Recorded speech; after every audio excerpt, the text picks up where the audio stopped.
Whether you're serving a classroom, a school, a ministry, or a parish, people need to feel seen.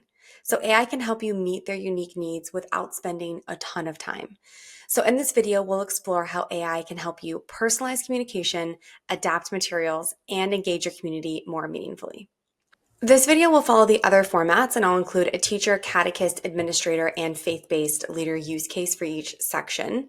I'll be featuring more AI tools that we haven't used yet in this series, and then all of the prompts that you see in this video will be linked below in the description box. Let's jump into the first section on using AI to translate communication like flyers, emails, bulletins, so basically anything. So first up, we have the teacher use case on translating a parent email or classroom newsletter. And so Canva's translation tool is really great.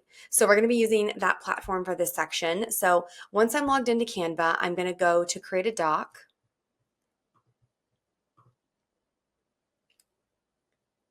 So once I'm in my doc, I'm going to go up to Magic Write. I'm going to enter in my prompt. So I have created a professional and engaging email to send to parents about an upcoming school science fair, and then all the details that the email should include. So I'm going to select generate. So I have my email here, and then once I've gone in here and read through it and customized it, now I want to translate the English version. So I'm going to go up to Magic Switch in the upper left-hand toolbar, and I'm going to select translate. Now I need to select the language I want to translate to, which is Spanish. As you can see, there's tons and tons of languages. So I can search for the specific language that I need in this little search bar right here. So I'm going to select Spanish. You can also change the tone of voice. If you want original, conversational, informative, I'm going to keep it on original. And then I only have one page here, but if you had multiple pages, you could apply the translation to all the pages or just select specific ones.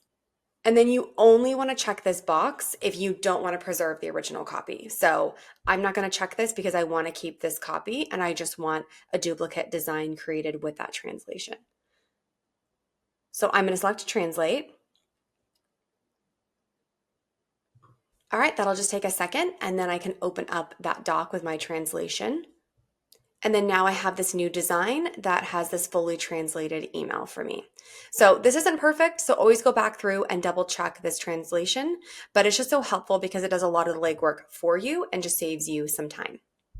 Now onto the catechist use case, and we'll be translating a confirmation guide. And so since this is a PDF, and you could go ahead and copy all the text, but that just kind of takes too much time. So I have my confirmation guide in a PDF version, and Canva has this online PDF translator that I'm going to be using. So I just searched for it on Google, but the URL is canva.com/features/PDF-translator. And I'll link that below this video too. So I'm going to upload my file that's on my device, and I can actually just drag and drop this over here. It might take a few seconds to kind of pull in all that information. This is a longer PDF. I have 11 pages, but you can see my entire PDF here, and it automatically popped out this translate box over here on the left. So I'm going to go up here and follow kind of the same steps that I did before. So I'm going to select the language I want to translate to. So for this example, let's translate it to Vietnamese. And again, you can select the tone of voice, and then you can translate pages or select text from a current page. So I want to translate the pages. And then for this one, I have multiple pages and I want them all translated. So at this little caret arrow right here, I'm just going to select all pages at the top, click done, and then select translate. So if this is a longer doc like what I have here, it might take a few seconds to translate everything, but you can see here that it's actually preserving my original PDF. So it's duplicating each page and then translating that. So for the first one, I have it in English. Second page is the same page in Vietnamese. And you can see that that continued on for the whole PDF. And then for the translated version, you might just need to come in here and move things around. That way text isn't overlapping like this and you can actually read it. Now again, go through and proof this and make sure it is correct, and having it set up like this with the English page first and then the translation, you can easily compare and double check and proof it that way. But this is just a great tool to use to translate a PDF that you already have. Okay, now onto the administrator use case, and for this example, we'll be translating a flyer. So I have this template here, and you can see it has a bit of text, and I actually found this template on Canva. So always go and look through their templates. They have a lot of great options. So this one's a little different. In the upper left-hand corner, magic switch isn't there, resize is in the exact same spot, and that's actually what we're looking for. So we're just going to scroll down and you can see the magic switch options down here at the bottom, and we're going to select translate. Again, I'm going to follow those same steps. I'm going to select the language that I want to translate this flyer to, just Spanish. Change my tone of voice if I want. Let's go professional with this one, and then apply it to both the pages. They're already selected. And then again, I want to preserve this original copy, so I'm not going to select this box and hit translate. Okay, so now I'm going to open this up. Now this popped out a new design with my translated flyer. You can see the whole thing was translated. And again, always go through and check that the translation is correct, and then adjust the text and the layout if needed just to make sure everything fits correctly. Last, we have the faith-based leader use case where we'll translate a weekly pastoral message or bulletin reflection. So I have this bulletin message here in a Canva doc, and all you need to do is follow the same steps. So I'm going to go up to magic switch, select translate, select the language I want to translate to, which again is Spanish. Can change the tone of voice and then apply it to the page. There's only one page, and then I'm not going to check this box because I want my copy to be preserved. And then I'm going to select translate. All right, once that's ready, I'm going to open up the doc. So now I have a new doc with that translated bulletin announcement. And again, always go through, double check that this is correct, but this gives me a great starting point and just helps me save some time. Moving on, we're going to look at how to use AI to adapt materials for different learning styles and needs. So you can see I'm back in ChatGPT, and we're going to start with the administrator use case, all on creating differentiated PD summaries or guidance for teachers that are at different tech skill levels. So here's my prompt. It's summarize these PD notes with one version for new teachers and one for experienced teachers. And then I've just pasted in this entire module that I found from Stanford on AI literacy. So that generated two differentiated summaries of the AI literacy PD module tailored to new teachers and then experienced teachers. So you can see right here we have key takeaways. There are example activities on how they can integrate their learning into their role right away, and then reflection questions. And then for the PD summary for the experienced teachers, it follows that same format. We have more takeaways. There's leadership opportunities because they are a bit more advanced. Those application scenarios, they can incorporate it right away, and then a reflection prompt. So make sure you verify this information with your original source. That just saved a ton of time, and I can come in here and build off of this summary. Next, let's look at the faith-based leader use case on how to customize a homily for two different age groups or audiences. So here's my prompt. Rewrite the Sunday's homily on discerning God's voice with one for youth mass and one for general parish audiences. And then I've pasted in the homily that I want personalized. So it generated two different messages for me customized to each specific audience. As you can see here, it really adjusted all the general content for the youth age group, and then it includes specific examples that are more relevant to them. So, and then down here, for the general parish version, it adjusted all the content as well. So the message is more applicable and relevant to them. And then now you have a strong starting point that you can come in here and refine, edit, and further customize to fit your audience's needs. Now onto the catechist use case. So this one is adjusting a Bible lesson for young learners with attention challenges. And so we're actually going to look at a tool that we haven't explored yet. So this AI tool is called Magic School. And Magic School is a great AI tool for educators. It has tons and tons of tools.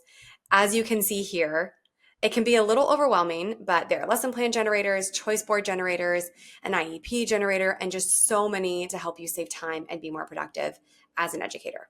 So for this one, I'm going to pop into the lesson plan generator, and if you can't find it here underneath all tools, you can easily search for one as well. So now I'm in the lesson plan generator, and you can enter in your grade level, and then you can add in your topic, standard, or objective. So think about this as like your prompt. So for here, I have simplified this story about the parable of the Good Samaritan for a child who struggles with staying focused and on task. And then I pasted in the parable of the Good Samaritan. And then for additional criteria, I said, please provide visual cue ideas.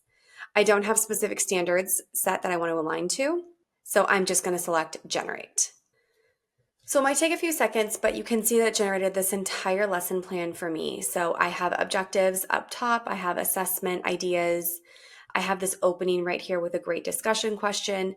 I have this introduction to new material. So it's telling me to start by reading a simplified version of the parable aloud, use visuals to illustrate key moments in the story.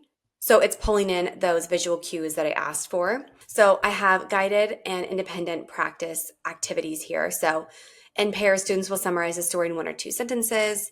Students will choose a key moment from the story and create a drawing that represents it. So lots of great ideas here that I can use to make sure all of my students are supported.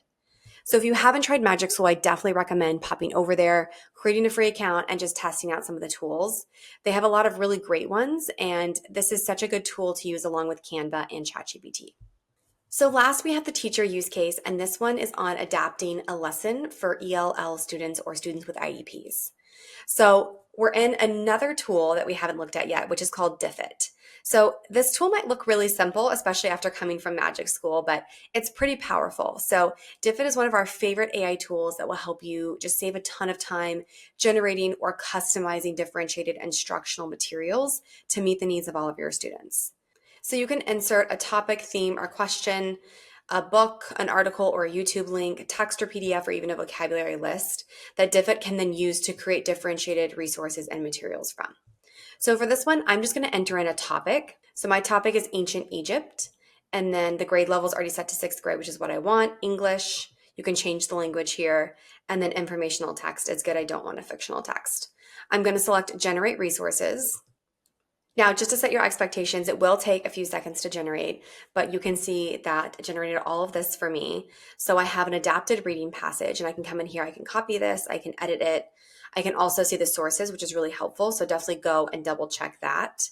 And then there's also a summary, there's key vocabulary words, there's multiple choice questions, short answer questions, open-ended prompts. So I can easily copy any of these and use them in whatever learning platform.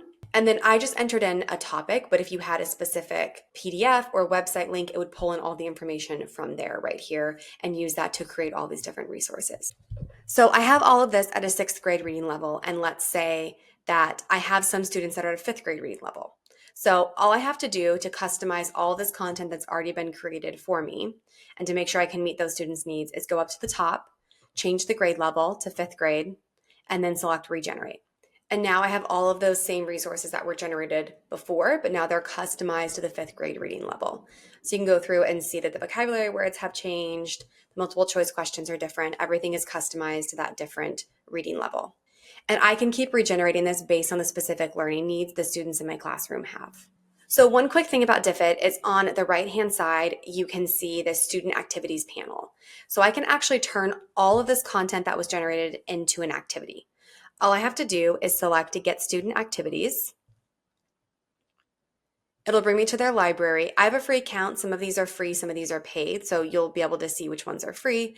It's in green right here. It says free this month. So I'm going to use this template here. And you can see that it just pulled in all of my content. So I have my summary right here. I have my key vocabulary words, all inside of this 3-2-1 reflection.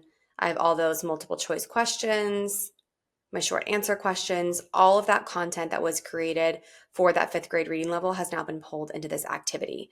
And I can easily export this into Google Slides, PowerPoint, or PDF, or I can come in here and customize this activity and edit it if something's not quite right. So always go through and double check that all the content is correct, but this is just such a great tool to use. It saves me so much time, and I can come in here and just quickly customize and create differentiated learning materials to support all of my learners. And these ready-made activities are a real game changer. All right, we're back in ChatGPT, and next we're going to look at how to use AI to analyze feedback and boost engagement. So AI can really help you sort through data quickly and make valuable insights. Just make sure that you remove personal information and sensitive information from your data that you upload, like names, email addresses, and other information. So first, let's start with the teacher use case. And for this example, we're going to analyze student reflections or exit tickets to spot trends. So I have my data in a CSV file that I'm going to upload with the personal information removed. And then here's my prompt. Analyze these student responses and summarize 3 key learning gaps. So you can see it went through all of that data. And now I have these 3 key learning gaps that have been identified. And then it also references student questions, which is really helpful. So always go through and compare this to your data to make sure it's correct. But this just gives me a great starting point and helps me save a lot of time. So next we have the catechist use case on looking for engagement patterns in group responses. So here's my prompt: review these faith sharing group notes and list the 3 most common questions asked. And then I just copied in all the different group notes on a specific topic. So based on all those notes, it just pulled out the 3 most common questions asked. And this is great because I can really drill down into the areas that these learners need more support in and can give me insight into some other topics that I can address in more detail. And then again, always compare this response with your original source to make sure that it is correct. Now onto the administrator use case, and this one is on reviewing feedback from a family engagement survey. So here's my prompt: summarize the survey feedback into 3 strengths and 3 areas for improvement. And then I've uploaded my CSV file with all my data with sensitive information removed. So in seconds, it generated these 3 areas of strengths and 3 areas of improvement. So this is great because it can take a while to sort through data like this. I've gone through a data set with thousands of responses, and it took me literally days to get through all of it and group data together and see those themes. So this is super helpful, and again, gives you that starting point to work from. So then I can go through and compare these responses with my original data. Last, we have the faith-based leader use case, and this is on diving into the data on email open rates. So here's my prompt: what does this email data suggest about what topics are resonating with parishioners? So then I have all my data and a CSV file that I've uploaded with my prompt. And then in seconds, I have a whole list of topics that resonated with parishioners, and it just combed through all of my email marketing data and can help me make informed decisions going forward about what content I should put in my emails. So it's super helpful. It saves me tons of time. But again, this is just a starting point. So make sure you go through and compare with your original data to make sure that it is correct.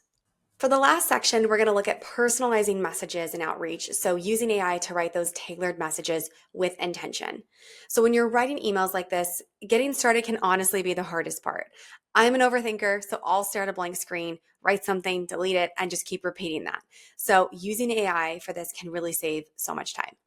So let's get started with the faith-based leader use case. So for this example, we're going to create personalized outreach to parishioners who haven't been engaged lately. So here's my prompt: write a caring invitational message to a parishioner we haven't seen at Mass recently.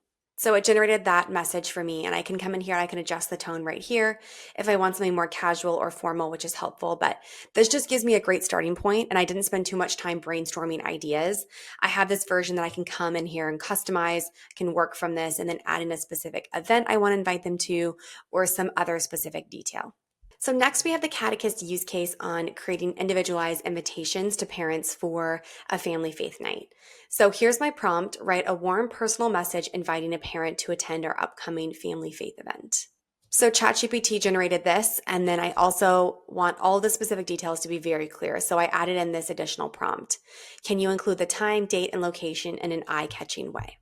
So now I have this updated version that is a bit more eye-catching with those really important details.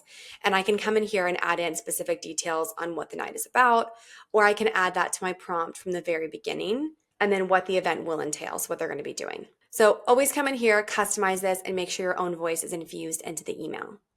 So moving on to the administrator use case on drafting messages for staff recognition or check-ins, my prompt here is: write a thank you note to a staff member who organized the school retreat. Again, it generated this starting point in seconds, and often I find that for emails like this, it includes certain details that I wouldn't have thought to mention, and then I can come in here and write a more specific and personal intro or address specific things that they did to really help. So for the last one, we have the teacher use case, and this will focus on drafting communication for students and families. So here's my prompt: write a positive message for a student who improved their reading score this week. Now, if I want this to be longer, I can come in here and ask for a longer paragraph or a shorter one.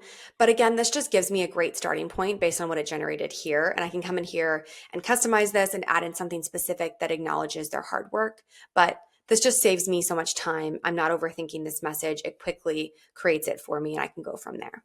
So hopefully this showed you all the different ways you can use AI to really personalize your communication, learning, and ministry to better serve each unique individual.